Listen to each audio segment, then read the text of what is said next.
Hi, this is Phil, and I'm here to tell you all about the Capes and Lunatics Patreon. Get early access to all of our interviews, including the monthly Chichester chats with writer and comic book legend D.G. Chichester, new episodes of classic Capes and Lunatics shows, including The Quantum Zone, This, That, or the Third, and many, many more specials, all completely uncensored. Access starts for $3 a month, full video when you pledge $5 a month. Check out the link in our show notes, or go to patreon.com/CapesandLunatics. Hope to see you there. Oh, you don't want to know the things I've done. That's right, kids. She's back. Did you miss me? Every shot so far. All right, kids, welcome back. Back to another episode of Unlimited Justice, your Justice League, your Justice Society podcast. And yes, sorry, Noel, no Salty and Petty this week. We'll be back next week. Don't worry, I'm all revved up for anti-late stage capitalism rant. And if you enjoy that kind of thing, you should definitely head over to the Capes and Lunatics main feed and listen to Full Stream Ahead. Oh, yes. I know. Shameless plug? What? Sorry. What's going on here? Sorry, kids. We had to talk boobs tonight, okay? Boob window or lack thereof. Oh, we'll get there. I have thoughts. All right. So yes, we're back to talk a bunch of new issues, a lot of new number ones. After William and I on your sabbatical talked 2 weeks of Flash, and then we had to resurrect 2 episodes of Comic Capers to talk Tom Strong and some Warren Ellis. Good to see some classy things happening while I'm gone. Yeah, classy. See. Yes, there's even a link to his dissertation in the Warren Ellis episode. So nice. All right, so yeah, there was a bunch of of course. A lot of stuff happened while I was gone. Daddy says we have a new mommy now. Oh no! Is this Sarandon? No, her name is Julia Roberts. No, her name is Justin. Well, that escalated quickly. Could have left you in better hands. I told you he was gunning for your job. He was making Seinfeld references and jeez. Back in your lane, ass bats boy. Oh. Cock-a-doodle-doo. All right, so yes, where should we start? The oldest thing I have sitting here, so maybe we should start there. Is did you pick up Fire and Ice #1? I did. I have thoughts. Okay, well.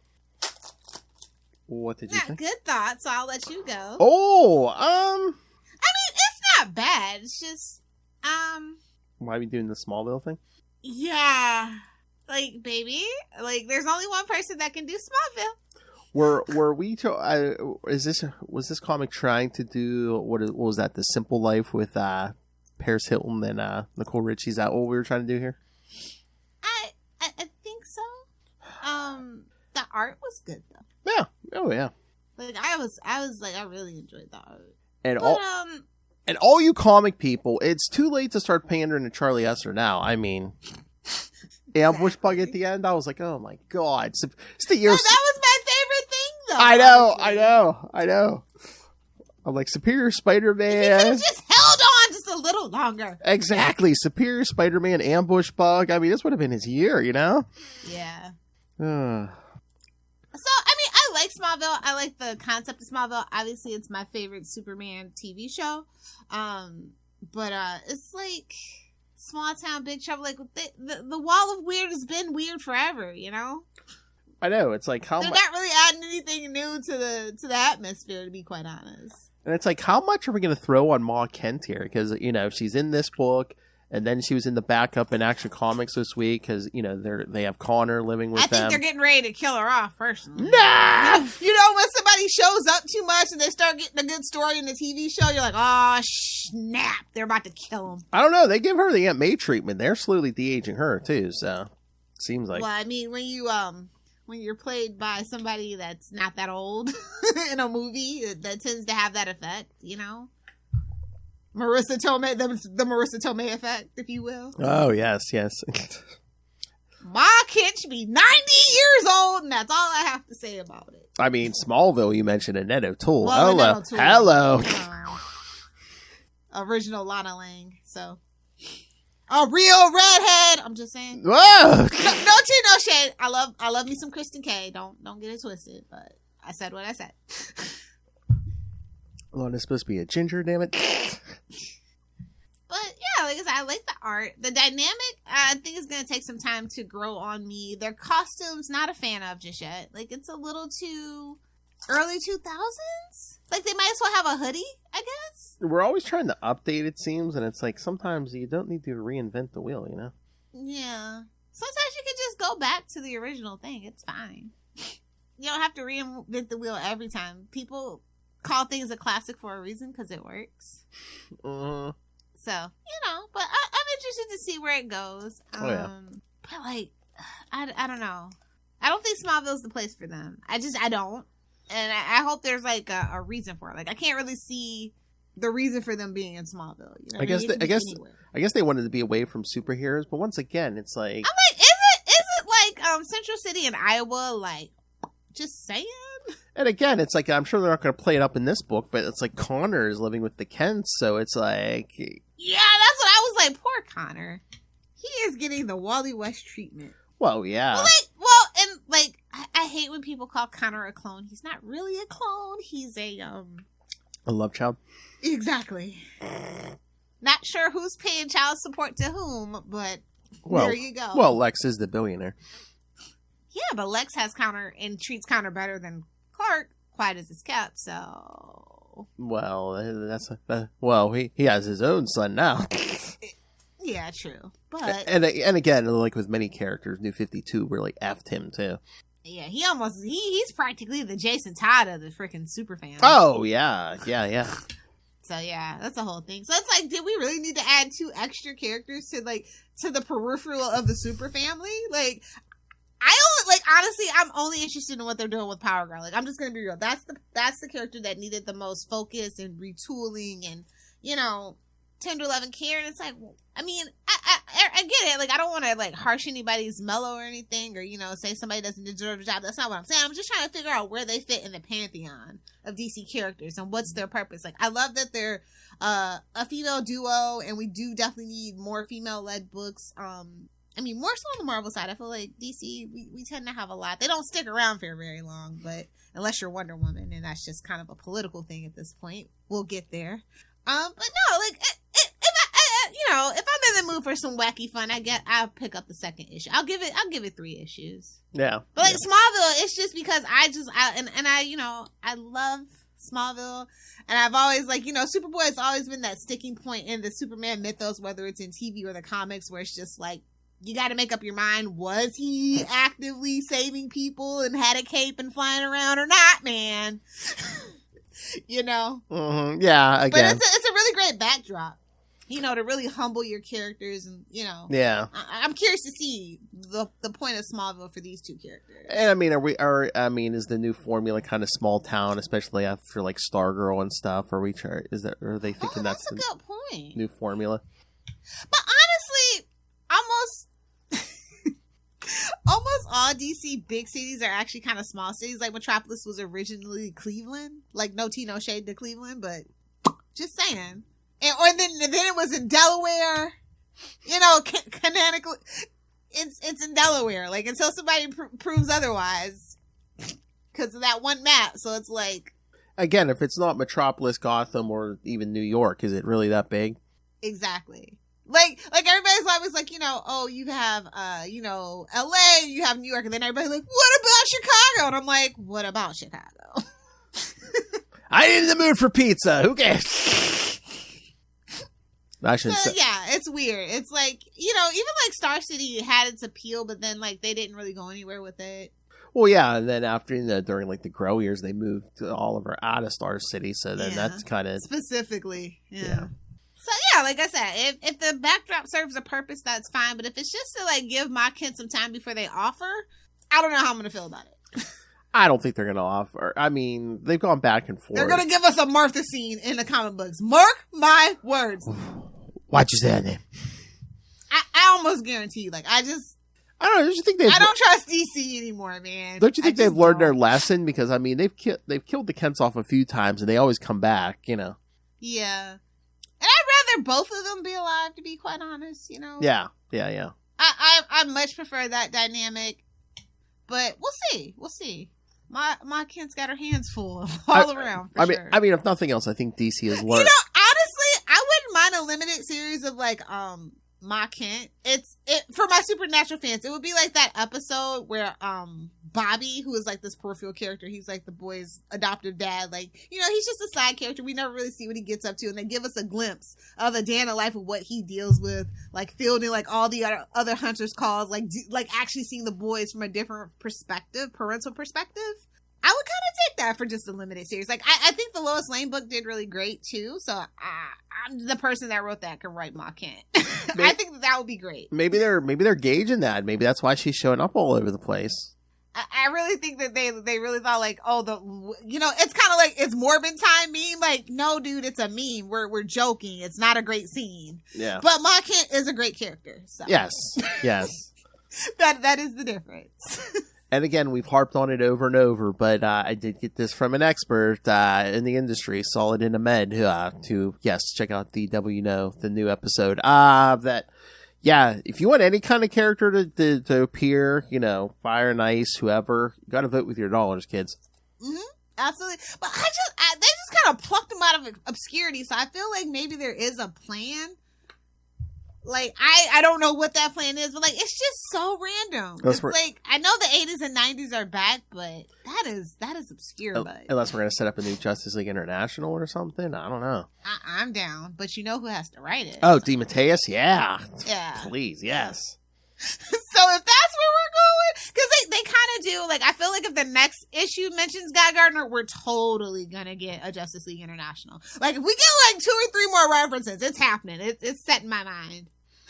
And even if it's Ted Coordinator and Jaime Reyes, it's like, you know, that you can mention Blue Beetle, so you know they love to cross promote and be like, oh, hey, there's a Blue Beetle movie. Hey, there's a book with a Blue Beetle. They want to brush that Blue Beetle movie under the rug. It did better than they thought, but and that pissed people off because they didn't promote it, so they were kind of in a catch-22. It's like, oh, it's the first all Hispanic-led superhero movie cast, and this is how you're going to do us, and I kind of agree with it. And, you know, like, James Gunn obviously lied about well, I guess we'll have to see, but I'm pretty sure he lied about it. Like, we're never going to see those characters again.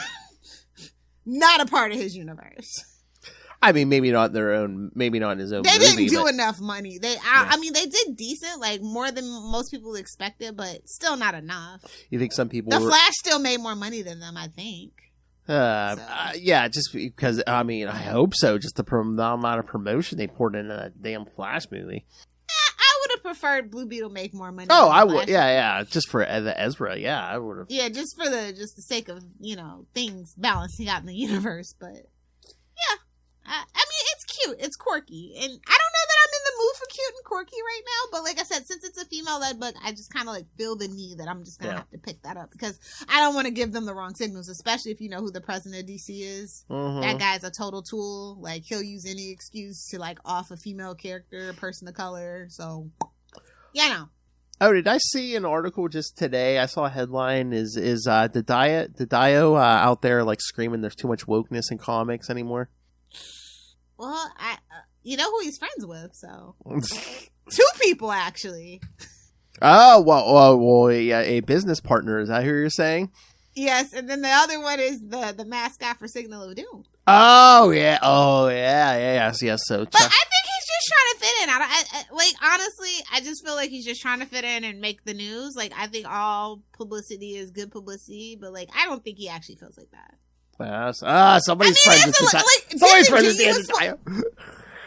I'm saying disingenuous wokeness. I totally agree with. Yeah. Like, just doing it for the sake of doing it, but making it bad and not putting any love and care into it. I won't say what movie I'm referring to because I'm not supposed to have seen this movie, but it's a Marvel movie. So you can just figure that one out. Pirating it. Not even pirating. It was against my will. I'll just put it to you that way. But it's something that's not out yet? Yeah. Oh, so lots of wokeness, or fake wokeness, are you saying? Yeah, it's fake. It's disingenuous. It's like, if people have just corrupted that word, they don't even really know what it means. They don't understand. It's not a bad thing. Like, it's just the way that they go about it and force it down your throat and just expect you to be okay with it, even because it's a bad story. Like, you're just supposed to go with it. Annoys me. It's like, this would be so cool if they actually had somebody that wrote it that cared. I feel like some of that Marvel stuff, I'm not going to say which was, I feel like AI wrote it. I do. Shut up and just lay there. Like, I'll just say, like, the last, like, 2-3 Marvel movies, I feel like, yeah. It's like that South Park AI episode. I see you. I know not all it wasn't an all-human writing cast. And then the characters all day in Marvel reassembled. Exactly. And Steve Rogers said, "Avengers assemble," and we all cheered and wept openly. You know. Okay, this book wasn't on my list originally, but now where we mention it, it's struck in my head. You know what I dropped after like 2 or 3 issues? I was just kind of bored with it. That Hawkgirl book. Oh, really? I don't know what it is. I just felt like something was just, I don't know. Because you were waiting on Hawkman. Yeah, misogynistic. No, she's back, kids. No. I was here. Oh, trust me. No, I'm here for a solo. Hawkwoman or Hawkgirl, whichever iteration, is the superior Hawk person. I'm just going to tell you that. Oh, yeah. Including Hawk and Dove. They can both suck it too. But no, I just... Yeah, Titans, I said it. Oh, that show, again, they start out, every season starts out okay, and then they go completely off the rails by the end of the season. But anyway, yeah, I don't know what it is. It's just like it's not Hawkman. It's just I don't know. Maybe it's just... I think they took too long to get to the point. I think it got pretty good, but it took too long to get there. Because we're writing for their trades. And that, what was that character's name? Galaxy? It seems like it's her book, and like Hawkgirl's almost like a guest star in her own miniseries or whatever. Hey, man, people got to make their shekels. Like, I can't even get mad about it the way the industry is. I can't even get mad about it. But, like, yeah, make the character, like, make it a little more sneaky, a little more subtle. I totally get what you're saying. But, and yeah, their dynamic wasn't even that great, but I stuck it out, and it's pretty good, but, like, it's still kind of slow. Yeah. The problem is like, they brought back Hawkgirl because she is a popular character. They do need more female-led characters, but I feel like they didn't actually have a story for her. Like, they just said, just put a book out. Figure it out. That's what I'm saying. The writers... Whereas, like, Power Girl, which we'll get to in a moment, and even Wonder Woman, like, the kind of rejudging of Wonder Woman, they have a point. Now, do I like that point for one of those books? Sure. The other one, maybe not so much. Oh! All right. So, but, like, they have a point. Like, I can tell that the writer... Oh, yeah. Pitched the story specifically for Power Girl. I can tell that writer has been thinking about it. Leah Williams, yeah. Well, again, I mean, she's been writing the Power Girl backups in Action Comics. Then we got that Power Girl special in May. So I mean, it's like I feel like she really advocated to be the Power Girl person for this decade. You know what I mean? Yeah. And she had a plan, and she's like, I know what I want to do with Power Girl. So whereas Hawkgirl is like, well, she's popular, and maybe we'll have a cartoon again, and then that cartoon fell through. I'm just saying, maybe that's what it is. So how many variants did you get of Power Girl #1, love? Yes. Oh, all of them? Okay. They're gonna 2 actually, because I'm gonna frame 1 set.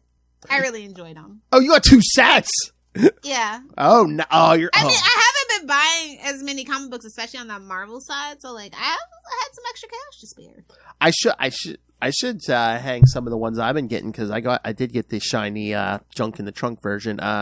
Yeah, that's my favorite, actually. Yeah, it's simple, but like it really stands out. Like they didn't have to do a lot to really speak volumes. You know what I mean? It's very good. And it's shiny. Yes. You know, crow brain. Ooh, pretty shiny. That's like I got this, and then a few weeks ago I got they put out like the shiny cover version of Amazing Spider-Man 300. So yeah, they got me too. So Damn it, Marvel got me too. So I gotta start hanging. I should start hanging the shiny ones in the back there. But I mean, yeah, this cover's great. I just wish maybe it had a cape or something. But see, I've always had a complicated relationship with Power Girl's costumes. I actually like the pants, where it's like, it's not like, I feel like it's not a big as controversy like when Wonder Woman had the pantsuit, right? Like, I feel like that's just kind of like a evolution of her character, and I feel like in 2020, in the year of our Lord, 2023, maybe she doesn't need a boob window. maybe. And again, it's like that was my point. I was like, it almost seems like maybe it's just artists, whoever, certain artists. But it was like a literal thing of neglect for that character that they finally noticed when they were, I totally get where they're coming from. It's a little kind of found, like when you think about it, as a kid, it's funny, but like as an older adult, this is a character you really truly love. That is a little disrespectful that they were just like, they check in and, boing, yeah, they just kept getting bigger. Looking like Captain America's titties drawn by, he who shall not be named. And again, like I said, I don't know if it's just the artist or maybe just changing societal things, but it just seems like our focus is shifting away from her chest and like going to her ass almost, Call it the Kim Kardashian effect. Oh! And even she got her BBL taken out, so, and I blame it all on all you damn kids who don't want to look your lovers in the eye anymore, and... that's overrated. Plus, COVID's back. Stay safe, kids. Keep doing it doggy style. That's little my pro tip. He's on the floor. Yeah, Justin, get up. Press your medical life alert button. Get up. Oh my lord. Little thing. Look at your lover. That's just asking too much at that point, man. Look at your lover in the eye, knowing their name. These are highly overrated things. Time wasters, I tell you, time wasters. I'm sorry, Justin, but you are a poser compared to this little hellfire. You act like you're all about all these biscuits, but I know you are in a loving, committed relationship. You've been with your boyfriend for several years. Big special biscuit. Yes, exactly. Oh, yes, but yes, you're in a committed relationship. No, this little hellfire talks the talk and walks the walk. Hey, man, you only live once. And by walk, I mean walk away once the deed is done. Hail. But yeah, let's talk about Power Girl, because yes, I mean that's kind of why we kind of decided to do this episode initially. So I think one of our previous episodes we did, because that Power Girl special came out, I almost feel like we need to do a Power Girl semi-regular podcast. Yeah, definitely. Maybe once a quarter. You showed the cover, but oh my god, I couldn't believe they actually did so many covers. I like Power Girl, and she's like an ephemeral idea, right? Like every it's like a cycle almost. It's like, oh, we should do some Power Girl, but what are we gonna do with her? Oh, let's team her up with Harley. Oh, let's do this. Oh, let's do that. And again, I mean, okay, Lilith's gonna roll her eyes at this, but it's almost like the Ben Reilly effect. It's like stuff you can't do with Supergirl, you can do with Power Girl. No, I totally agree. Although they don't really take that into consideration with Ben anymore, unfortunately. Well, they totally should. Well, we know. Maybe this will give them an idea that, hey, it's okay. Exactly. It's your variant. That's what variants are for. Yes. Exactly. A lot of people actually didn't like it, but they can suck it. I think they don't like that a woman's writing it. I think that's a different perspective. The old school Power Girl fans, I think it's a different perspective that they're not used to. I think people weren't even probably reading the backup, the people that I saw complaining. Just bro, grow up. This is actually a pretty great story. It is a great story. I wonder why we're changing her secret identity name again. Well, Karen's not a great name anymore. Oh, okay. And she's got the blonde haircut too. Let me speak to your manager haircut. No, I really feel like they're end of an era. Karen's gotta go. Got it. You're right. Yes. I honestly feel like that's what it was. But Paige? Or again, they try to explain it away. Power Girl Paige. Yeah. But. Yeah. And she's a tech researcher raising money for sustainability. So I'm like, okay, I'm sorry, Harley, but I'm kind of maybe shipping her with Poison Ivy already.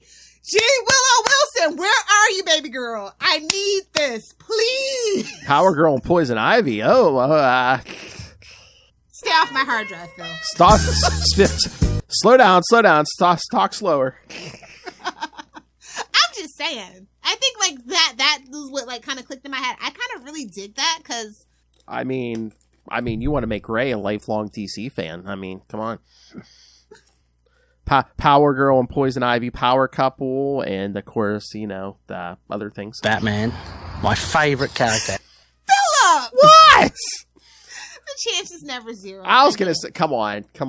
But also, like, she's a doctor too, so like, and we always forget that both Harley and Pamela are like literally PhD level doctors. Mm-hmm. So I like that. So they're putting a focus on her mind as well. There's a lot. Like I said, I feel like Leah was like, yeah, no, we're gonna fix some things. It's time to bring Power Girl into the 21st century. Yeah. I mean, they kind of did. Now, this is what I mean by being woke in a good way. Like, it's subtle. It's things that make sense for the evolution of the character. But they even did that back in the day. Like, she had her own company. She's running her own, like, tech company and stuff.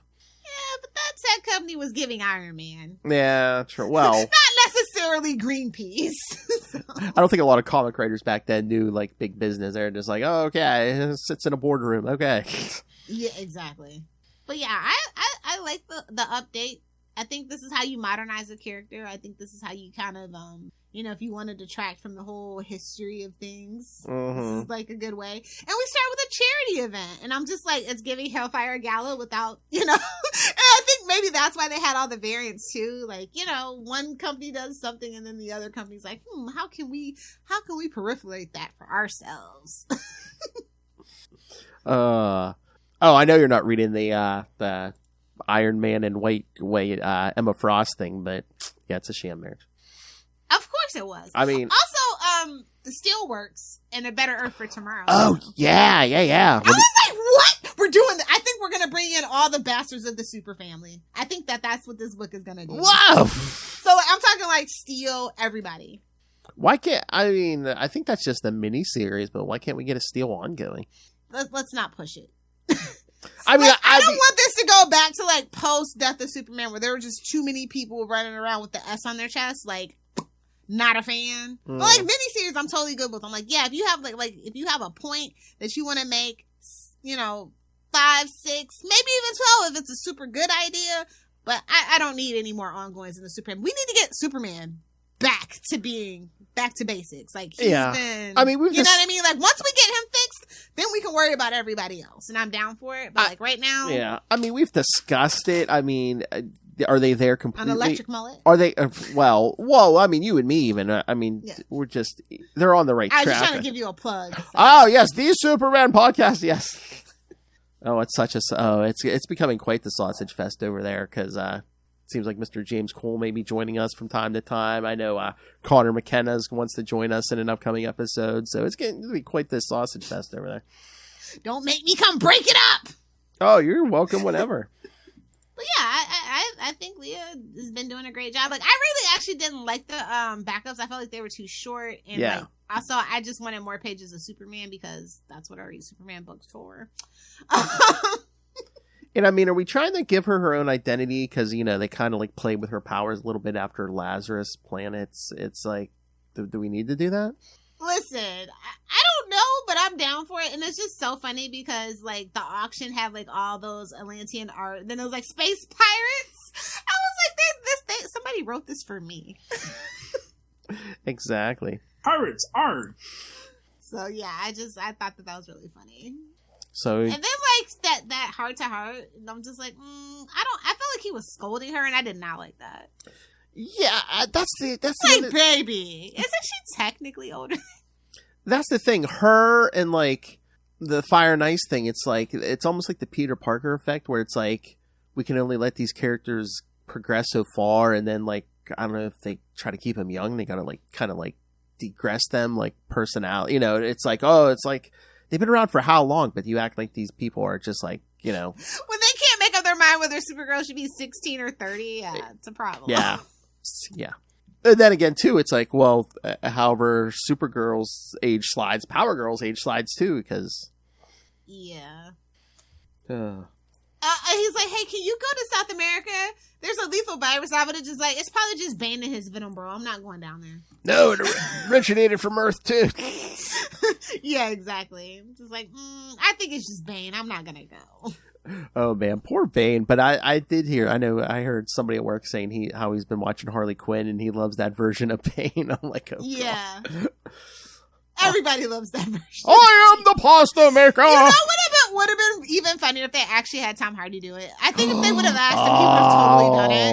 No shade to I like the voice actor, but like I think that would have been even more hilarious because he totally would have done it. I'm surprised Bane didn't meet Tom Hardy in this series. Just wait. I am the pasta just maker. Be Clayface. We all know it'll just be Clayface. Alan Tudyk's like, yes, give me more work. All right. Okay, you mentioned it, should we talk Wonder Woman #1? Yeah, let's do it. So what are you feeling about this Tom King thing? I will say that I was very surprised that they chose Tom King to write Wonder Woman. I don't mean that like in a bad way or a good way. He did do Supergirl, Woman of Tomorrow, and I guess that's what probably kind of sparked that talk. It was the best that I could tell. But I don't know. I was hoping we would get back to basics, especially with that glimpse of her daughter and stuff, you know? Like, I'm more interested in that kind of thing. Yeah. But no, like, it's okay, but like, Wonder Woman has never been overtly political. It's always been pretty subtle, I guess. And more like for like, you know, like when it comes to like feminism and stuff, like you can call it like, if you want to call that being overtly political, sure, fine. But like actual like politics, like they've kind of steered away from it. And I don't know. It's weird. I know. And then it like affects But like he does that. That's Tom King's thing. Like he loves espionage, that spy work, you know, that spycraft kind of thing. I don't know if maybe. And I feel it infiltrating into Wonder Woman, and I don't know if that's a good thing or a bad thing yet. So I'll just give it a thing, but I just will say it is a marked difference from every other Wonder Woman story of the decade, I guess. I'm just wondering after the last run if they were like trying to be more grounded, so it's like we're gonna do the political intrigue thing. This is what I mean by like, you know, wokeness not being put to the best use, I guess. Like at this point, America doesn't need a mirror. We're all pretty pissed off. We're getting ready to burn the country to the ground one way or another. So it's like, you got to read the room on that one. Like Wonder Woman, like Superman hasn't been the hope-inspiring thing, but Wonder Woman has like, despite like dying like 3 times in the last 3 years, she still manages to like kind of be a beacon and like, you know, she's the one that has her stuff together, believe it or not, in my personal opinion, out of the Trinity. Mm-hmm. And so now it's just like, oh, you're gonna rip the rug from underneath me on that one too. And like I said, they do need to shake up Wonder Woman one way or another, and this is definitely a way. Definitely interested. I think it's a great jumping on point. You really don't have to know anything that came before this, like anything. So this is literally the perfect jumping on point for anybody. Yeah, which I appreciate. And like I said, Tom King has his fans, and he has his you know, idiosyncrasies that he likes to, you know, do the narrative storytelling and stuff. So I see all that, and I think it's okay, but just not what I was expecting. Again, I just wonder too if it's just like this first issue is a lot of setup, because it seems like there was more. It was fun setup though. It was, yeah. But it's just like it was like Wonder Woman. It seems like a Wonder Woman's only like half the issue. Yeah. But who do you think? Who do we think the mysterious Amazon is? I don't know. It's a blonde, so. Allegedly. Well, Are we saying it's Cassie? Are we saying it's Cassie? Oh, I don't know. It could be. She's on that evil lasso of truth again. Do you think it's somebody we know, or is it somebody new? No, it's definitely a new character. Yeah. Tom King's definitely getting hit. If we know anything about Tom King, he gonna do an OC character to get them shekels. He gonna do it every time. It's gonna be something like, I was supposed to be Wonder Woman, you know. Well, and we've been there, done that, but. Yeah, again, it's going to be something like, oh, I would have won the contest if you hadn't. She cheated! Exactly. Oh no, you used your royal privilege to, to step. And it's funny because our mom didn't even want her to do it, so. I mean, if you're an OG fan, then you know. but they'll still, be like, oh, you were the royal family. Of course, they just let you step in. I think that would be funny. She took our jobs. She took your job. But I see a lot of people being more receptive to this for whatever reason than Power Girl, which I found very odd. I know. I mean, I did see good things about this, but I'm like, Power Girl should be getting some praise too. Yeah. Leah Williams, come talk to us. Hell, Tom King, come talk to us. It's a very Tom King book. However you want to take that. I don't mean that in a bad way at all, but And I don't want Wonder Woman being a spy again. Like, if he puts her in the white ninja suit, you know I'm gonna have to go find her.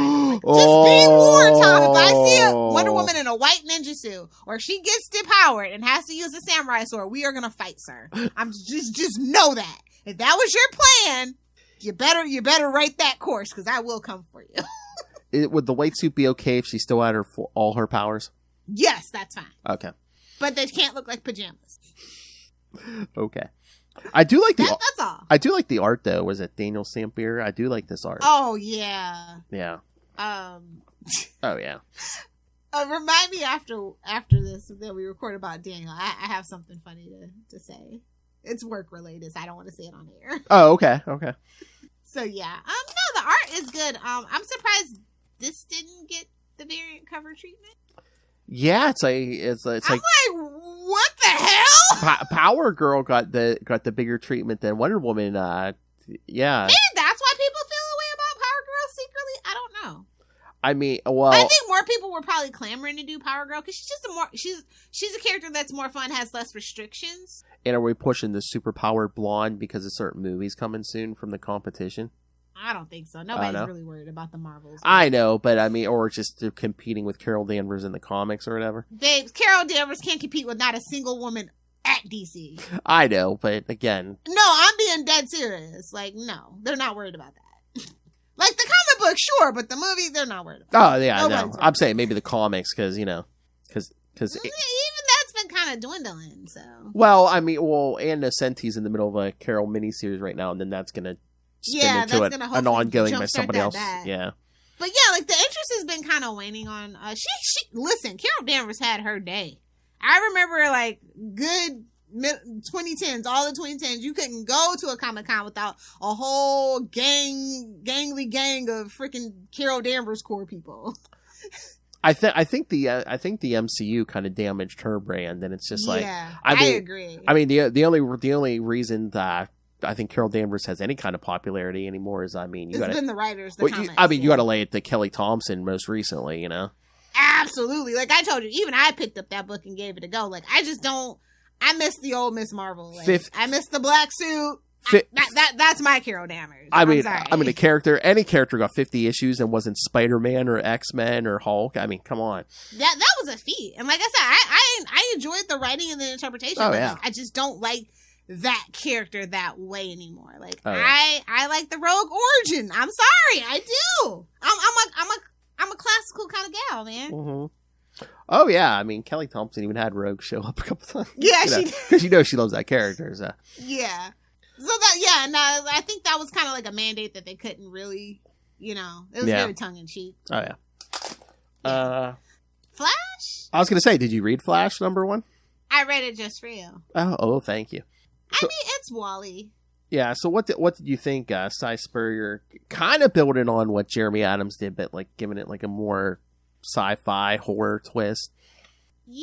I mean, he's the redheaded stepchild, and it shows. That's all I'll say. Like, and I mean that in the best way. Like, I think that people are realizing, like, Wally actually has a fan base. Stop treating him like shit.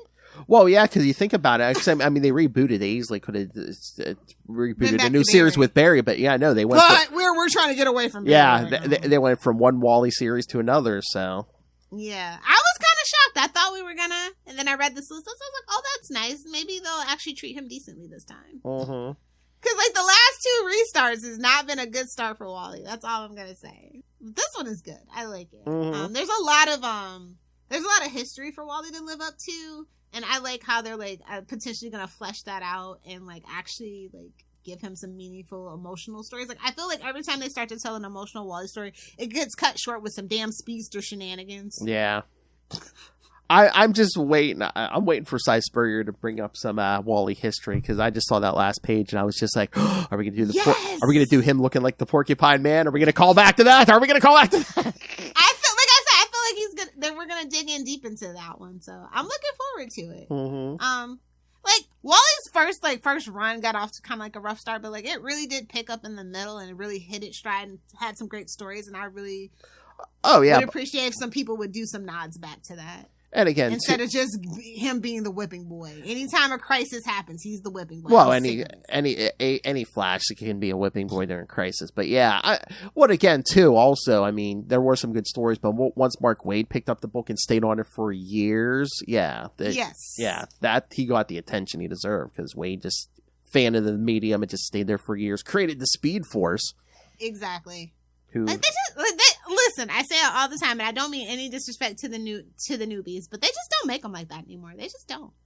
Well, no, again, they're very rare and far and few between. Again, in the 90s, you might have a writer who stayed 5-10 years. You don't get that anymore.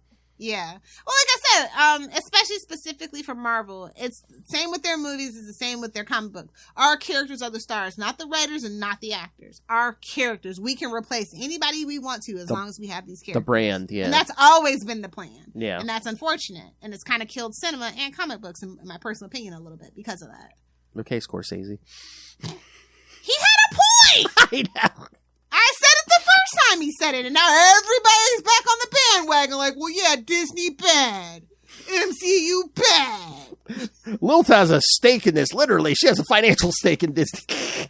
Yeah, unfortunately. Well, it's better than having a stake in DC, I'll tell you that. Oh! And Warner Bros. Discovery, forget it. Like, I look at those stocks, and I'm just like, ooh, I made the right choice. Well, I mean, I saw somebody saying it's like, during that writer's strike, they were just like, they were willing to take a bigger loss on those movies than actually like pay the people what they wanted, which was less than the loss they took. And that's always been the thing at Disney, quite as it's kept. So Disney. That's why, like I said, I feel like some of those movies were written by AI, and that's what sparked the freaking strike and stuff. Well, everyone, I told you, everyone was up in arms because like they literally used AI to create the intro for the Nick Fury series. There's been more things, and it's gonna come out in like the next couple of years about what a lot of these studios were doing, which sparked people to have that strike. Like, it didn't come out of nowhere. Like, everybody's like, oh, that strike came out of nowhere. I'm like, no, it didn't. No. And it wasn't just money and benefits. It was the AI thing. Yeah. Yeah, like, technology always outpaces the laws, and because laws are so slow to change. Oh, yeah. Because look at our government. Like, we're always about to be in a government shutdown. Every single freaking October. We'll get, yeah. For the last decade of my life, that's the threat. Oh, we've got to fix the payment debt ceiling. No, we don't. I've given you my tax money. What are you doing with it? Well, again, yeah, everyone in the government's getting payoffs. And then, two, not only that, when everyone in government's like 80 years old, they don't understand what AI is. Exactly. I mean, not to be ageist, but like, babes, if you freeze up like an old freaking Windows 95 computer, maybe let's rethink retirement. Let's get some ages. I mean, there's like at a certain point they literally prove at a scientific point that your facilities start to go, and maybe you shouldn't be running a country. How invested are you in like putting in infrastructure and like? There's people that have like their granddad was a slave owner at this point. Like, not even being exaggerating. Like, no. You gotta go. If you only have 5 minutes left on this planet, how invested are you in? And that's why they're taking the bribes from the oil companies, and that's why we don't have green energy the way we should, like most other civilized countries. Just saying. They can't all be Greta's, but whatever. How dare you? Yeah, but I like this take. I'm happy. I hope it keeps this up. Yeah. They've got a lot of rebuilding for Wally to do, and I'm excited. Yeah. I'm actually excited about Wally. Like, I know the last time you asked me about the Flash, I was like, wah, wah, but I'm actually excited. So. But you'll always get excited with the number one for the potential and the hope of what it could be. Yes. That's kind of the point, I guess, is why they keep doing it. But, like, at a point you get fatigued. But I don't think I'm at that fatigue point just yet. But if they do it one more time, I might be. Did you I don't need another Flash number one for at least 5 years, please. Can we, with most Can we get something to 100? With most books on the big two, I mean, yeah, let's do... We can't even get to 25 these days. It's getting sick. Hell, that last series, Spider-Man didn't even get to 100. I mean, there's something wrong. That's crazy. Now, you know something's wrong with the industry when Spider-Man can't get to I mean, 100. putting aside Action Comics and Detective, the only thing that's gone over 100 from the big two recently is Nightwing and... Batman, my favorite character. Chances never. I was like, is that Ray? No, you mentioned Batman. He's still the reviewer's still there. So I love Batman. He's like, just for good measure to make sure it's not Ray. Exactly. No, he's too big. Yeah, no, I'm actually excited. It's so weird to be excited about a Flash book. Like, I didn't think I was ever going to be excited about a Flash, anything to do with the Flash for a while. So. Well, again, we're all just like, okay, the show's over, and let's sweep that movie aside. And yeah, let's just get back to business. Tangentially, I just want to say I love how everybody's kind of catching up to my Stephen Amell hate train. Like, like if you noticed in the last couple of seasons, like I kept hearing things about Stephen Amell. I saw some things for myself as well. And so, like, I was like quiet about it, but like it was very obvious that like I wasn't on his side anymore. And so like it's always like when it came to like The Rock, and I was like, oh no, I don't like The Rock anymore. You guys will see in a couple years, you know. I'm glad everybody's kind of coming around to realize. Oh yeah, they just canceled his show, right? Like, everything's back except for you damn scab. Wow. And I'm so disappointed in Drew Barrymore. Like, you literally come from like an old like English family, like with traces to like royalty. Like, you don't need the money. I know. I'm like, does Drew you were supposed to be the people's people, Drew. Is that the problem? She just too. Oh, yes. Hello, Noel. So yeah, it's a shame, but like it had to happen. So like I'm just glad that like hopefully the writers can, the actors can get it together. So. Yes, and hopefully the video game like they don't have to go on strike to prove a point. Like, but that's an industry that needs to change, and if they have to strike for as long as they strike, I totally support them because it's terrible the things that they go through. See, we're not even doing salty and petty. We're still getting your socialist rant, Noel. You're welcome. It's not even socialist. It's just being a decent human being. You want to pay people what they deserve equal pay. You want to their word. You want to pay people what they deserve. How dare you, communist? A living wage. You want people to get out of poverty, you commie. Basically. But yeah, and honestly, I want the comic book people to get paid more too. Oh yeah, I mean, like that way we could actually. I really feel like that's what is at the root of it. They don't want them to get too popular to be able to demand better wages. So if they keep people constantly cycling and having to do 2, 3, 4, 5 books just to get by, and then once they get that fame, they go and do creator own, and so they can start the cycle again. I really feel like that's the conspiracy theory right now in the comic book industry. And that's why I said, I'd mentioned to DG Chichester, like, now that you're kind of back in the public eye and you're doing more like cons and stuff, I would really like for him to reach out to like the new people and tell them like, hey, it wasn't always like this. I feel like they might need that. You know what I mean? Because there might be a few exceptions, but I'm like, name me a big name in the comic industry these days who doesn't have like their own Kickstarter thing going too. Exactly. Like almost all the big people have their creator own stuff or like getting into that. And like, that's great for them. Like I said, Colin Bunn, who I love his independent stuff more than I love his major stuff. That's saying volumes because his major stuff is really good. But like, yeah, most of them. I mean, well, of course the creator owned stuff's going to be better because there's no rules. People aren't telling them what to do. Yeah. Again, next Chichester chats, we're going to talk to DG Chichester about his new Kickstarter, Axel's Infernal. There's going to be an upcoming Capes and Lunatics where we talk to artist Jeff Johnson. He's doing something. I think, did he say James Robinson he's doing something with? So yeah, and I totally support that, and I love that the creator-owned space is like really opened up, and like the independent market, like with what Image started and Dynamite and all that stuff. It's really great to see, but like it's a shame that we couldn't change the big two so that change could just be for everyone across the board. Did I see a statistic that like the big two are only like 9% of the market anymore?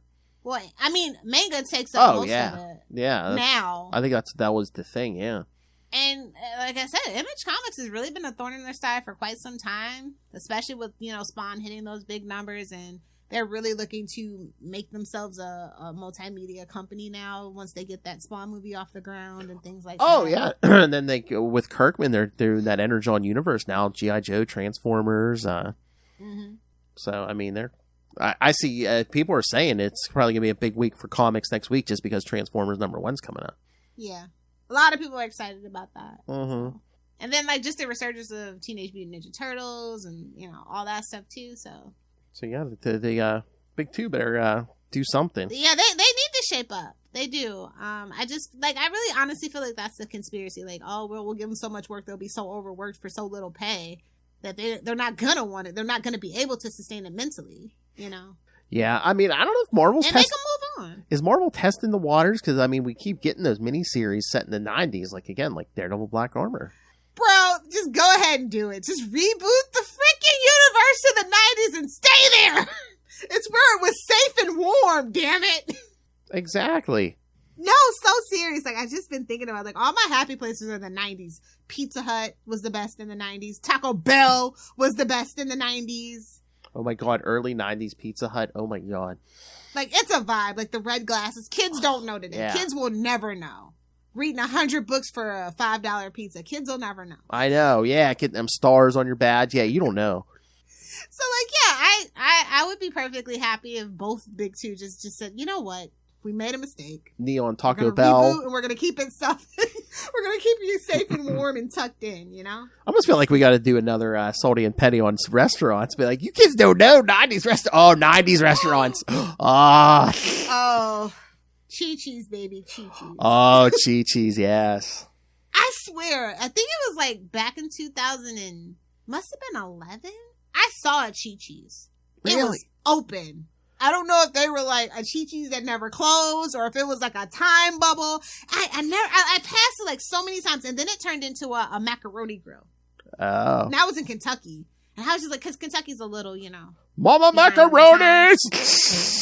a little behind on the time. So I was just like, oh, damn it. Like when I saw them building the macaroni grill, I was like, oh, I should have went in and saw if it was real, man. I wonder if the company Got some fried ice cream. Did the company just dissolve? The parent company just dissolve, and they're like, "Oh yeah, if that you guys, one franchisee. if you guys just want to run by yourself, yeah, go ahead. But you're not going to have us. But yeah, if you just want to do your But own it's weird if you go into a grocery store, at least down in Florida, maybe Georgia too. Oh yeah, I remember. I don't know. You'll see the margaritas and the mudslides. Oh really? And I'm like, is this just old dead stock that we're drinking? I know for a while, like they used to like sell like the salsa like in the jars and stuff. Yeah. Yeah. Whether they just I still see it. I don't know. Unless they were they were the first ones to be like, oh yeah, we don't need that brick and mortar. We'll just sell everything online or in the stores. Yeah. Not that their salsa was good. Sorry. I mean, this definitely made in New York City. Sorry to a certain ex of mine if you see this. Yeah, no, Chi-Chi's is fine. No. Chi-Chi's are fine. Hey-oh! If you know, you know. But on that note, it was really great to be back talking comic books. We don't really talk comic books that much, honestly. Because you don't want to! We have like a whole dedicated show to like Batman and Spider-Man, but like I don't feel like there's like a lot of books we're talking about on a weekly basis that we don't already cover. Mm-hmm. So it's always nice to like, kind of just like do a number one roundup, see what we're excited about. I like this. Maybe next time a couple of number ones come out around the same time, we can do it again. Oh yeah, and to remind me, maybe I'll throw something out to you when we get off here. Okay. Hey, all right. So anything else, Lilith Hellfire? No, just happy to be back and really just looking forward to digging back in. It is spooky season, people. Woo. Oh, that's right. So yes, this will drop next week. So kids, yes, all this month in October, you'll be getting a bonus episode every week in October. We're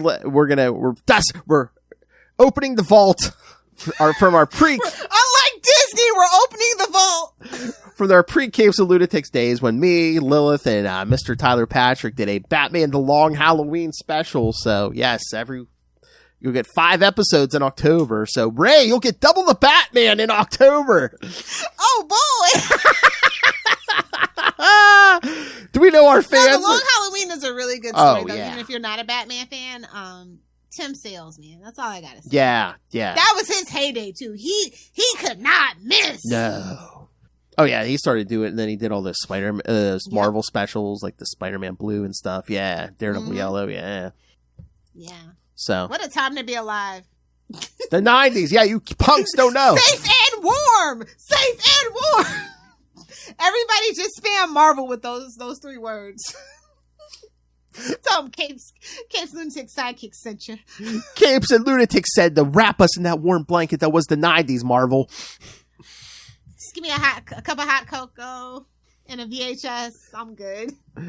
Some hot cocoa with some little tiny marshmallows in it. Yeah, pop in that VHS that you bought at Best Buy. Or rented at Best Buy. All right. So, yes, kids. So, eventually one day we'll get to some more Unlimited Justice. But next week, yes, you'll get more Salty and Petty, so you're welcome, Noel.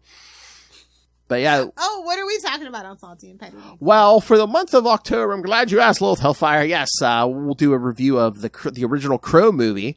Ooh. And then after that, we'll do the Spawn HBO animated series. Oh man, messed up. I love it. And then we'll do. We were talking about doing the recent, what's going on in Spawn comics these days. We'll do that for an episode too. So. It's Spawn season, baby. Spooky content, kids. So yes, 1 Crow and 2 Spawn episodes, kids. So, all right. Looking forward to it. That's right. All right, kids. So, yeah, send us your thoughts on anything in the comics world, especially if you're a big creator who wants to talk to us, or if you want to welcome back Lilith Hellfire with some dirty limericks. Email us CapesandLunatics@gmail.com, or call the voicemail 614-382. Send booze. 2737. Yeah, it's 2737, Lilith Hellfire. I edited that full stream what ahead. Did I say? I think you said 2727, I thought. Oh, did I? I thought it said 2737. Then your little sycophant and Moz went, oh yeah, that's it. Yeah, that's it. You're my new Charlie Esser. No, it's not that. It's not the number. I could have sworn I said 37. I'm sorry. She's so much smaller than I was a little drunk, so. Yeah. I was going to say, she's so much smaller than Charlie was, but she probably drinks at least as much, if not more, than he did. So, just a little bit more. Just an honor, just got to keep up. The mouth, not even the mouth anymore. She just has the IV. All right. That's the other way it'll affect her. That's a good idea. Can I do that? Oh, jeez. I know they do wine enemas, but I don't think I want to do that. What's your blood type? Dark liquor. Tequila. All right. And remember, kids, you can always find all things Capes and Lunatics episodes, social media, merchandise, the Patreon, where once again, yes, you'll never know what you'll find on that Patreon. Lilith Hellfire's drunken ramblings about all the Heroes Reborn Marvel series from the 90s. The last episode. The first episode was the best, though. You gotta go at least listen to the first one. Yes. Well, Lilith will surprise you in some of those episodes. And then the last episode, you got me and Tyler Patrick reviewing the 1999 movie Mystery Men.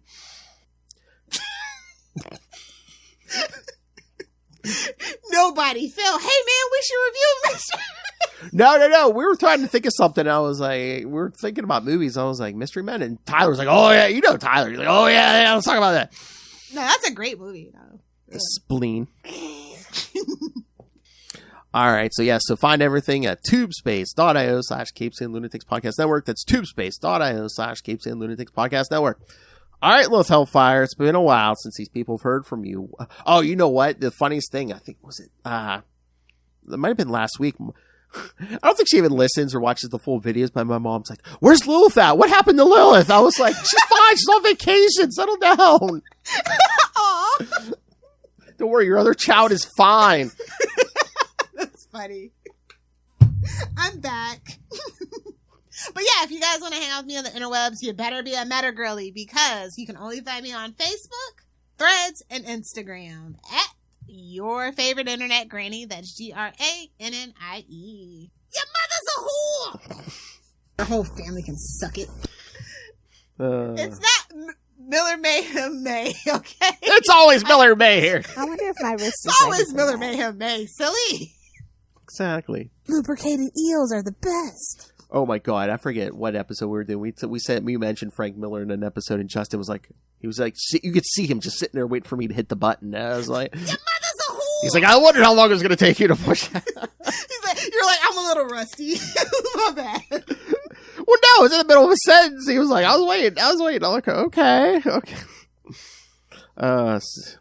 By popular, that's how I should advertise every episode the first week of October, because Phil's mom demanded it. Lilith Hellfire's back. Yes, exactly. Your mother's a whore. Oh, Russell. All right, kids.